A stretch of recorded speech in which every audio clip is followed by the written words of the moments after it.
আমাদের ভয় পাওয়ার কারণ আছে? কথা বলেন, ভয় পাওয়ার কারণ আছে?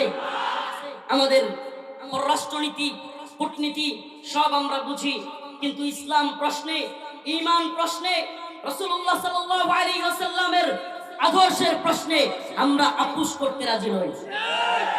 আমরা আবারও বলছি, বাণিজ্যিক সম্পর্ক প্রতিবেশী আছে, উল্টায় ফেলা সম্ভব না। প্রতিবেশী আছে, কি করা সম্ভব না?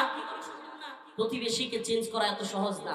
প্রতিবেশী আছে, প্রতিবেশীর সাথে বাণিজ্যিক সম্পর্ক থাকবে, কোনো সমস্যা নাই। আঞ্চলিক ভাবে সম্পর্ক থাকবে, সমস্যা নাই। কিন্তু মনে রাখবেন, প্রতিবেশী যেন প্রভু হয়ে না দাঁড়ায়। আমরা আগেও বলেছি, ৭১-এ মুক্তিযুদ্ধ হয়েছিল। কেন হয়েছিল? পাকিস্তানিরা, পাকিস্তানি বাহিনী বাংলাদেশের মুসলিমদের উপর কিংবা বাংলাদেশের জনগণের উপর নির্যাতন